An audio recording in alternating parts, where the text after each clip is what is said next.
ईदगाह। रमजान के पूरे 30 रोजों के बाद ईद आई है। कितना मनोहर, कितना सुहावना प्रभात है। वृक्षों पर कुछ अजीब हरियाली है, खेतों में कुछ अजीब रौनक है, आसमान पर कुछ अजीब लालिमा है। आज का सूर्य देखो, कितना प्यारा, कितना शीतल है, मानो संसार को ईद की बधाई दे रहा है। गांव में कितनी हलचल है, ईदगाह जाने की तैयारियां हो रही हैं। किसी के कुर्ते में बटन नहीं है, पड़ोस के घर से सुई धागा लाने दौड़ा जा रहा है। किसी के जूते कड़े हो गए हैं, उनमें तेल डालने के लिए तेली के घर भागा जाता है। जल्दी जल्दी बैलों को सानी पानी दे दें। ईदगाह से लौटते लौटते दोपहर हो जाएगी। 3 कोस का पैदल रास्ता, फिर सैकड़ों आदमियों से मिलना भेंटना। दोपहर के पहले लौटना असंभव है। लड़के सबसे ज्यादा प्रसन्न है। किसी ने 1 रोजा रखा है, वह भी दोपहर तक, किसी ने वह भी नहीं। लेकिन ईदगाह जाने की खुशी उनके हिस्से की चीज है। रोजे बड़े बूढ़ों के लिए होंगे, उनके लिए तो ईद है। रोज ईद का नाम रटते थे, आज वह आ गई। अब जल्दी पड़ी है कि लोग ईदगाह क्यों नहीं चलते। इन्हें गृहस्थी की चिंताओं से क्या प्रयोजन है। सेवैयों के लिए दूध और शक्कर घर में है या नहीं, इनकी बला से ये तो सेवैयां खाएंगे। वे क्या जाने कि अब्बा जान क्यों बदहवास चौधरी कायम अली के घर दौड़े जा रहे हैं। उन्हें क्या खबर कि चौधरी आज आंखें बदल ले तो ये सारी ईद मुहर्रम हो जाएगी। उनकी अपनी जेबों में से तो कुबेर का धन भरा हुआ है। बार बार जेब से अपना खजाना निकाल कर गिनते हैं और खुश होकर फिर रख लेते हैं। मोहसिन के पास 1, 2, 3, 8, 9, 15 पैसे हैं। इन्हीं अनगिनती पैसों में अनगिनती चीज लाएंगे, खिलौने, मिठाइयां, बिगुल, गेंद और जाने क्या क्या। और सबसे ज्यादा प्रसन्न है हामिद। वह 4-5 साल का गरीब सूरत दुबला पतला लड़का, जिसका बाप गत वर्ष हैजे की भेंट हो गया और मां न जाने क्यों पीली होती होती एक दिन मर गई। किसी को पता न चला क्या बीमारी है, कहती भी तो कौन सुनने वाला था। दिल पर जो बीतती थी वह दिल में ही सहती, और जब न सहा गया तो संसार से विदा हो गई। अब हामिद अपनी बूढ़ी दादी अमीना की गोद में सोता है और उतना ही प्रसन्न है। उसके अब्बा जान रुपए कमाने गए हैं, बहुत सी थैलियां लेकर आएंगे। अम्मी जान अल्लाह मियाँ के घर से उसके लिए बड़ी अच्छी अच्छी चीजें लाने गई हैं, इसलिए हामिद प्रसन्न है। आशा तो बड़ी चीज है, और फिर बच्चों की आशा, उनकी कल्पना तो राई का पर्वत बना लेती है। हामिद के पांव में जूते नहीं हैं, सिर में एक फटी पुरानी टोपी है जिसका गोटा काला पड़ गया है, फिर भी वह प्रसन्न है। अब उसके अब्बा जान थैलियां और अम्मी जान नियामतें लेकर आएंगी तो वह दिल के अरमान निकाल लेगा। तब देखेगा महमूद, मोहसिन, नूरे और शम्मी कहाँ से उतने पैसे निकालेंगे। अभागिनी अमीना अपनी कोठरी में बैठी रो रही है। आज ईद का दिन और उसके घर में दाना नहीं। आज आबिद होता तो क्या इसी तरह ईद आती और चली जाती। इस अंधकार और निराशा में वह डूबी जा रही है। किसने बुलाया था इस निगोड़ी ईद को। इस घर में उसका काम नहीं। लेकिन हामिद, उसे किसी के मरने जीने से क्या मतलब। उसके अंदर प्रकाश है, बाहर आशा। विपत्ति अपना सारा दलबल लेकर आए, हामिद की आनंद भरी चितवन उसका विध्वंस कर देगी। हामिद भीतर जाकर दादी से कहता, तुम डरना नहीं अम्मा, मैं सबसे पहले आऊंगा, बिल्कुल न डरना। अमीना का दिल कचोट रहा है। गांव के बच्चे अपने अपने बाप के साथ जा रहे हैं। हामिद का बाप अमीना के सिवा और कौन है। उसे कैसे अकेले मेले जाने दे। उस भीड़ भाड़ में बच्चा कहीं खो गया तो क्या हो। नहीं, अमीना उसे यों न जाने देगी। नन्ही सी जान, 3 कोस कैसे चलेगा, पैर में छाले पड़ जाएंगे, जूते भी तो नहीं हैं। वह थोड़ी थोड़ी दूर पर उसे गोद में ले लेगी। लेकिन यहाँ सेवैयां कौन पकाएगा। पैसे होते तो लौटते लौटते सब सामग्री जमा करके चटपट बना लेती। यहाँ तो घंटों चीजें जमा करते लगेंगे। मांगे ही का तो भरोसा ठहरा। उस दिन फहीमन के कपड़े सिए थे, 8 आने पैसे मिले थे। उस अठन्नी को ईमान की तरह बचाती चली जाती थी इसी ईद के लिए। लेकिन कल ग्वालिन सिर पर सवार हो गई तो क्या करती। हामिद के लिए कुछ नहीं है तो 2 पैसे का दूध तो चाहिए ही। अब तो कुल 2 आने पैसे बचे हैं। 3 पैसे हामिद की जेब में, 5 अमीना के बटुए में। यही तो बिसात है। और ईद का त्योहार, अल्लाह ही बेड़ा पार लगाए। धोबिन और नाइन और मेहतरानी और चूड़ीहारन सभी तो आएंगी, सभी को सेवैयाँ चाहिए और थोड़ा किसी की आंखों नहीं लगता। किस किस से मुंह चुराएगी, और मुंह क्यों चुराए, साल भर का त्योहार है। जिंदगी खैरियत से रहे, उनकी तकदीर भी तो उसी के साथ है। बच्चे को खुदा सलामत रखे, ये दिन भी कट जाएंगे। गांव से मेला चला और बच्चों के साथ हामिद भी जा रहा था। कभी सबके सब दौड़कर आगे निकल जाते, फिर किसी पेड़ के नीचे खड़े होकर साथ वालों का इंतजार करते। ये क्यों इतना धीरे चल रहे हैं? हामिद के पैरों में तो जैसे पर लग गए हैं, वह कभी थक सकता है? शहर का दामन आ गया। सड़क के दोनों ओर अमीरों के बगीचे हैं। पक्की चारदीवारी बनी हुई है, पेड़ों में आम और लीचियां लगी हुई हैं। कभी कोई लड़का कंकड़ी उठाकर आम पर निशाना लगाता है, माली अंदर से गाली देता हुआ निकलता है। लड़के वहां से एक फरलांग पर हैं, खूब हंस रहे हैं। माली को कैसा उल्लू बनाया है। बड़ी बड़ी इमारतें आने लगी। यह अदालत है, यह कॉलेज है, यह क्लब घर है। इतने बड़े कॉलेज में कितने लड़के पढ़ते होंगे? सब लड़के नहीं हैं जी, बड़े बड़े आदमी हैं सच। उनकी बड़ी बड़ी मूछें हैं। इतने बड़े हो गए, अभी तक पढ़ते जाते हैं। न जाने कब तक पढ़ेंगे और क्या करेंगे इतना पढ़कर। हामिद के मदरसे में 2-3 बड़े बड़े लड़के हैं, बिल्कुल 3 कौड़ी के, रोज मार खाते हैं, काम से जी चुराने वाले। इस जगह भी उसी तरह के लोग होंगे और क्या। क्लब घर में जादू होता है, सुना है। वहां मुर्दे की खोपड़ियां दौड़ती हैं और बड़े बड़े तमाशे होते हैं, पर किसी को अंदर नहीं जाने देते। और यहाँ शाम को साहब लोग खेलते हैं, बड़े बड़े आदमी खेलते हैं, मूंछों दाढ़ी वाले और मेमे भी खेलती हैं। सच, हमारी अम्मा को वह दे दो, क्या नाम है, बैट, तो उसे पकड़ ही न सके, घुमाते ही लुढ़क जाए। महमूद ने कहा, हमारी अम्मी जान का तो हाथ कांपने लगे, अल्लाह कसम। मोहसिन बोला, चलो मानो आटा पीस डालती है, जरा सा बैट पकड़ लेगी तो हाथ कांपने लगेंगे। सैकड़ों घड़े रोज पानी निकालती है, 5 घड़े तो तेरी भैंस पी जाती है। किसी मेम को 1 घड़ा पानी भरना पड़े तो आंखों तले अंधेरा छा जाए। महमूद, लेकिन दौड़ती तो नहीं, उछल कूद तो नहीं कर सकती। मोहसिन, हाँ, उछल कूद तो नहीं कर सकती, लेकिन उस दिन मेरी गाय खुल गई थी और चौधरी के खेत में खड़ी थी, तो अम्मा इतनी तेज दौड़ी कि मैं उन्हें पा ना सका। सच। आगे चले। हलवाइयों की दुकान शुरू हो गई। आज खूब सजी हुई थी। इतनी मिठाइयाँ कौन खाता है? देखो ना, एक एक दुकान पर मनो होंगी। सुना है रात को जिन्नात आकर खरीद ले जाते हैं। अब्बा कहते थे कि आधी रात को एक आदमी दुकान पर जाता है, जितना माल बचा होता है वह तुलवा लेता है और सचमुच के रुपए देता है, बिल्कुल ऐसे ही रुपए। हामिद को यकीन न आया, ऐसे रुपए जिन्नात को कहाँ से मिल जाएंगे? मोहसिन ने कहा, जिन्नात को रुपए की क्या कमी, जिस खजाने में चाहे चले जाएं। लोहे के दरवाजे इन्हें नहीं रोक सकते जनाब। आप हैं किस फेर में? हीरे जवाहिरात तक उनके पास रहते हैं। जिससे खुश हो गए उसे टोकरियों हीरे जवाहरात दे दिए। अभी यहीं बैठे हैं, 5 मिनट में कलकत्ता पहुंच जाए। हामिद ने फिर पूछा, जिन्नात होते बहुत बड़े बड़े होंगे। मोहसिन, एक एक आसमान के बराबर होता है जी। जमीन पर खड़ा हो जाए तो उसका सिर आसमान से जा लगे, मगर चाहे तो एक लोटे में घुस जाए। हामिद, लोग उन्हें कैसे खुश करते होंगे? कोई मुझे वह मंत्र बता दे तो एक जिन्न को खुश कर लूं। मोहसिन, अब यह तो मैं नहीं जानता, लेकिन चौधरी साहब के काबू में बहुत जिन्नात हैं। कोई चीज चोरी जाए, चौधरी साहब उसका पता लगा देंगे और चोरों का नाम भी बता देंगे। जुमराती का बछवा उस दिन खो गया था। 3 दिन हैरान हुए, कहीं न मिला। तब झक मार कर चौधरी के पास गए। चौधरी ने तुरंत बता दिया कि मवेशी खाने में है, और वहीं मिला। जिन्नात आकर उन्हें सारे जहान की खबर दे जाते हैं। अब उसकी समझ में आ गया कि चौधरी के पास क्यों इतना धन है और क्यों उसका इतना सम्मान है। आगे चले। यह पुलिस लाइन है, यही सब कांस्टेबल कवायद करते हैं। रटन, फार्मफो रात को बेचारे घूम घूम कर पहरा देते हैं, नहीं चोरियां हो जाए। मोहसिन ने प्रतिवाद किया, यह कांस्टेबल पहरा देते हैं?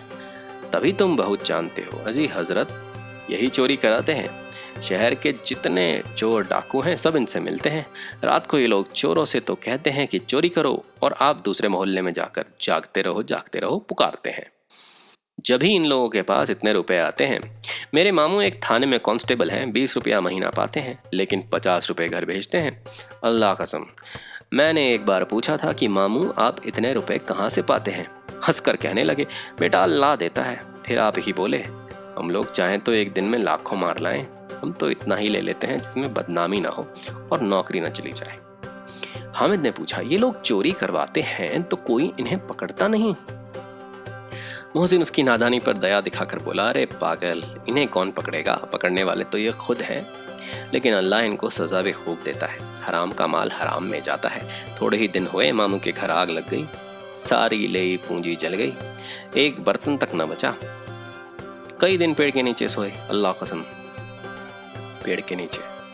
फिर न जाने कहां से 100 कर्ज लाए तो बर्तन भांडे लाए। हमें तो 150 से ज्यादा होते हैं। कहाँ 50, कहाँ 100? 50 एक थैली भर होता है, 100 तो 2 थैली में भी ना आए।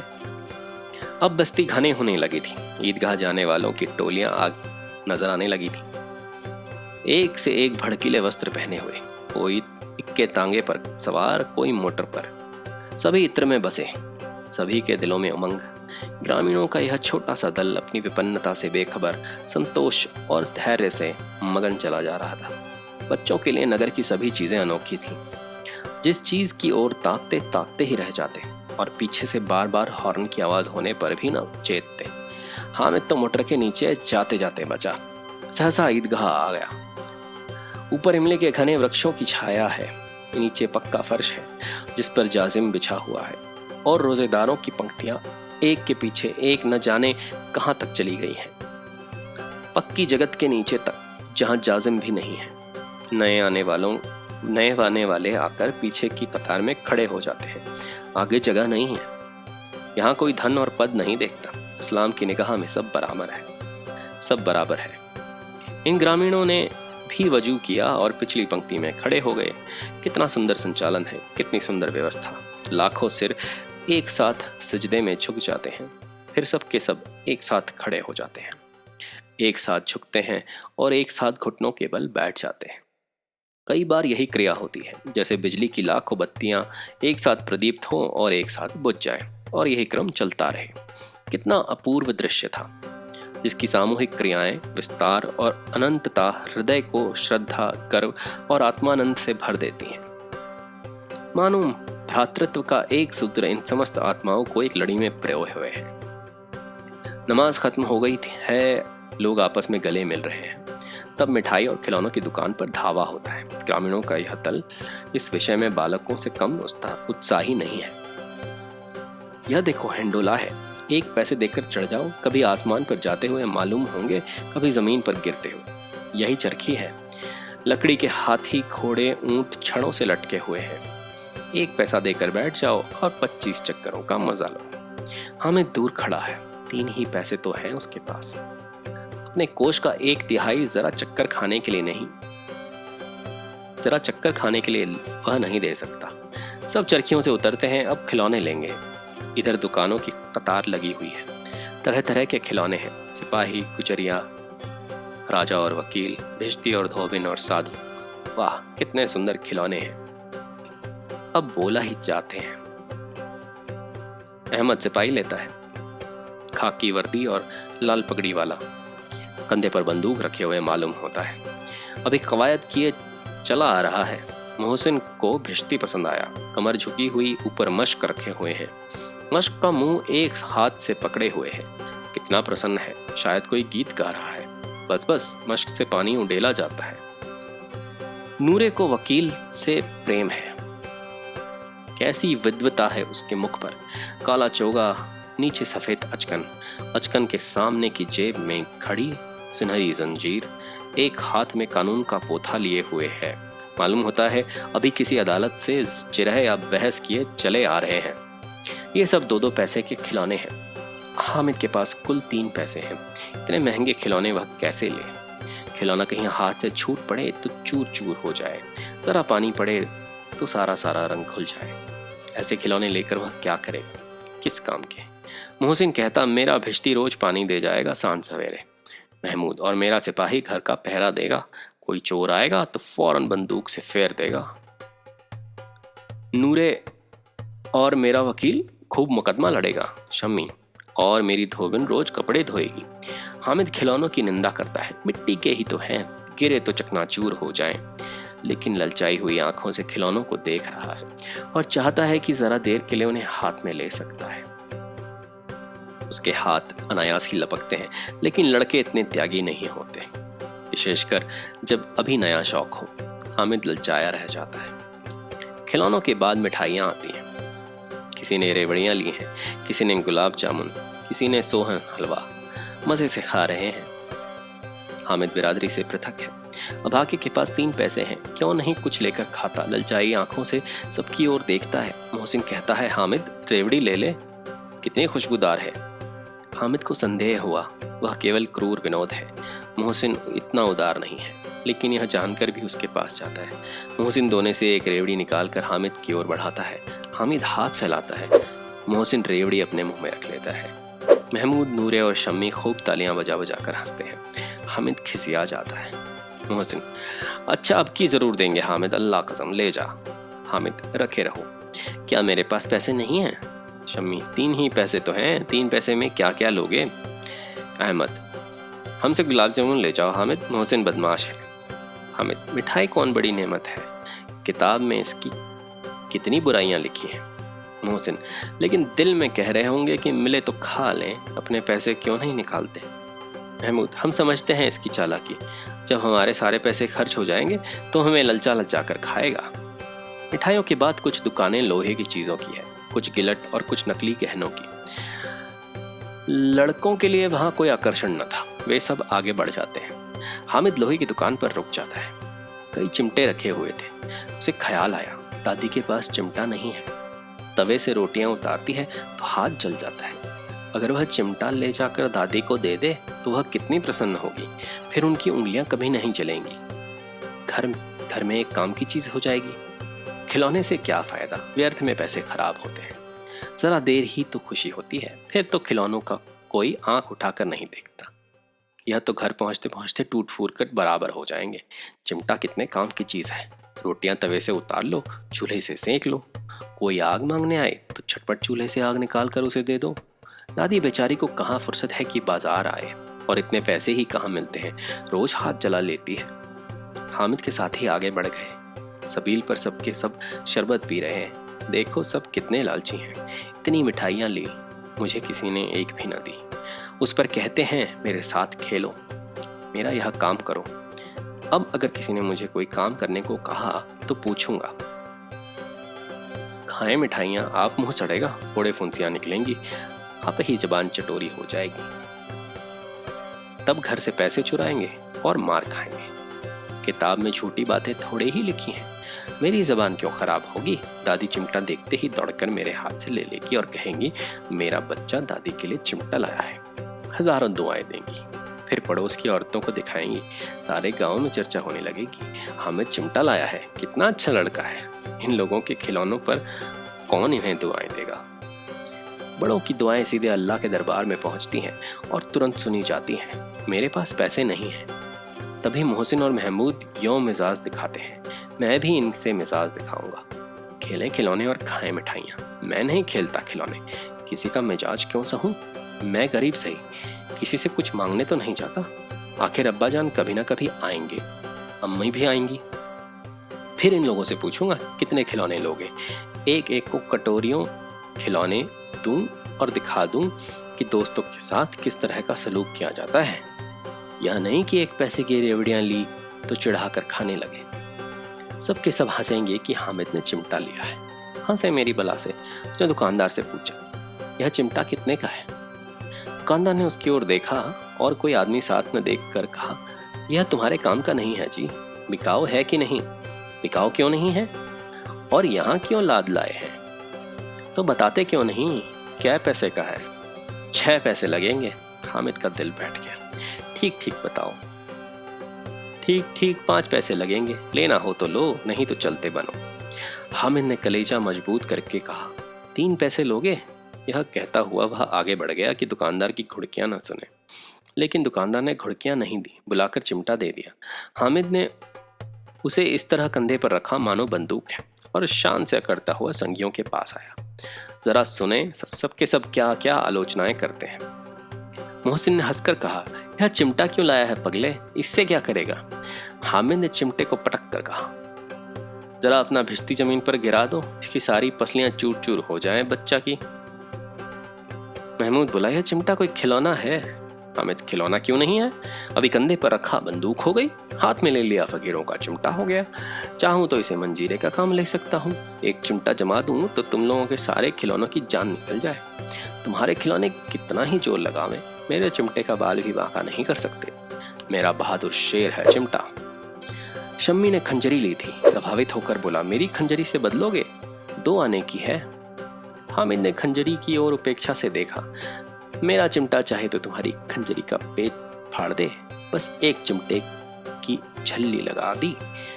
डब डब बोलने लगी, जरा सा पानी लग जाए तो खत्म हो जाए। मेरा बहादुर चिमटा आग में, पानी में, आंधी में, तूफान में बराबर डटा खड़ा रहेगा। चिमटे ने सभी को मोहित कर लिया, लेकिन अब पैसे किसके पास धरे हैं। फिर मेले से दूर निकल आए हैं। 9 कब बज गए, धूप तेज हो रही है, घर पहुंचने की जल्दी हो रही है। बाप से जिद भी करें तो चिमटा नहीं मिल सकता। हामिद है बड़ा चालाक, इसीलिए बदमाश ने पैसे बचा कर रखे थे। अब बालकों में 2 दल हो गए। मोहसिन, महमूद, शम्मी और नूरे एक तरफ हैं, हामिद अकेला दूसरी तरफ। शास्त्रार्थ हो रहा है। शम्मी तो विधर्मी हो गया, दूसरे पक्ष से जा मिला। लेकिन मोहसिन, महमूद और नूरे हामिद से 1-1, 2-2 साल बड़े होने पर भी हामिद के आघातों से आतंकित हो उठे हैं। उसके पास न्याय का बल है और नीति की शक्ति। एक ओर मिट्टी है, दूसरी ओर लोहा। जो इस वक्त अपने को फौलाद कह रहा है वह अजेय है, घातक है। अगर कोई शेर आ जाए तो मियाँ भिश्ती के छक्के छूट जाएं, मियाँ सिपाही मिट्टी की बंदूक छोड़कर भाग निकले, वकील साहब की नानी मर जाए, चोगे में मुंह छुपाकर जमीन पर लेट जाए, मगर यह चिमटा, यह बहादुर रुस्तम हिंद लपक कर शेर की गर्दन पर सवार हो जाएगा और उसकी आंखें निकाल लेगा। मोहसिन ने एड़ी चोटी का जोर लगाकर कहा, अच्छा पानी तो नहीं भर सकता? हामिद ने चिमटे को सीधा खड़ा किया। भिश्ती को एक डांट बताएगा तो दौड़ा हुआ पानी लाकर उसके द्वार पर छिड़कने लगेगा। मोहसिन परास्त हो गया, पर महमूद ने कुमुक पहुंचाई। अगर बच्चा पकड़े जाएं और अदालत में बंधे बंधे फिरेंगे तब तो वकील साहब के ही पैर पड़ेंगे। हामिद इस प्रबल तर्क का जवाब न दे सका। उसने पूछा, हमें पकड़ने कौन आएगा? नूरे ने अकड़ कर कहा, यह बंदूक वाला सिपाही। हामिद ने मुंह चढ़ाकर कहा, यह बेचारे हम बहादुर रुस्तम हिंद को पकड़ेंगे। अच्छा लाओ, अभी जरा कुश्ती हो जाए, इनकी सूरत देखकर दूर से भागेंगे, पकड़ेंगे क्या बेचारे। मोहसिन को एक नई चोट सूझ गई। तुम्हारे चिमटे का मुंह रोज आग में जलेगा। उसने समझा था कि हामिद लाजवाब हो जाएगा, लेकिन यह बात न हुई। हामिद ने तुरंत जवाब दिया, आग में बहादुर ही कूदते हैं जनाब। तुम्हारे ये वकील सिपाही और भिश्ती लेडियों की तरह घर में घुस जाएंगे। आग में कूदना वह काम है जो रुस्तम हिंद ही कर सकता है। महमूद ने एक जोर और लगाया, वकील साहब कुर्सी मेज पर बैठेंगे, तुम्हारा चिमटा तो बावर्ची खाने में पड़ा रहेगा। इस तर्क ने शम्मी और नूरे को भी सजीव कर दिया। कितने ठिकाने की बात कही है पट्टे ने। चिमटा बावर्ची खाने में पड़े रहने के सिवा और कर क्या सकता है? हामिद को कोई फड़कता हुआ जवाब न सूझा तो उसने धांधली शुरू की, मेरा चिमटा बावर्ची खाने में नहीं रहेगा। वकील साहब कुर्सी पर बैठेंगे तो जाकर उन्हें जमीन पर पटक देगा और उनका कानून पेट में डाल देगा। बात कुछ बनी नहीं। खासी गाली गलौज थी, लेकिन कानून को पेट में डालने वाली बात छा गई। ऐसी छा गई कि तीनों सुरमा मुंह ताकते रह गए, मानो कोई धेलचा कनकौवा किसी गंडे वाले कनकोए को काट गया हो। कानून मुंह से बाहर निकालने की वाली चीज है, उसको पेट के अंदर डाल दिया जाए, बेतुकी सी बात होने पर भी कुछ नयापन रखती है। हामिद ने मैदान मार लिया था। उसका चिमटा रुस्तम हिंद है। अब इसमें मोहसिन, महमूद, नूरे, शम्मी किसी को आपत्ति नहीं हो सकती। विजेता को हराने वालों से जो सत्कार मिलना स्वाभाविक है वह हामिद को भी मिला, और उन्हें 3-3, 4-4 आने पैसे खर्च किए और कोई काम की चीज न ले सके। हामिद ने 3 पैसे में रंग जमा लिया। सच ही तो है, खिलौनों को क्या भरोसा, टूट फूट जाएंगे। हामिद का यह चिमटा हमेशा बना रहेगा। परसों संधि की शर्तें तय होने लगी। मोहसिन ने कहा, जरा अपना चिमटा दो, हम भी देखें। तुम हमारा भिश्ती लेकर देखो। महमूद और नूरे ने अपने अपने खिलौने पेश किए। हामिद को इन शर्तों के मानने में कोई आपत्ति न थी। चिमटा बारी बारी से सबके हाथ में गया और उनके खिलौने बारी बारी से हामिद के हाथ में आए। कितने खूबसूरत खिलौने हैं। हामिद ने हारने वालों के आंसू पोंछे। मैं तुम्हें चिढ़ा रहा था सच। यह लोहे का चिमटा भला इन खिलौनों की क्या बराबरी करेगा, मालूम होता है। अब बोले।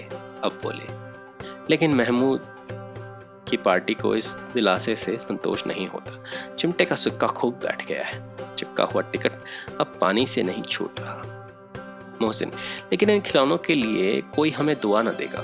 महमूद, दुआ को लिए फिरते हो, उल्टे मार न पड़े। अम्मा जरूर कहेंगी मेले में यही मिट्टी के खिलौने तुम्हें मिले। हामिद को स्वीकार करना पड़ा कि खिलौनों को देखकर किसी की माँ इतना खुश न होगी जितना दादी चिमटे को देखकर होंगी।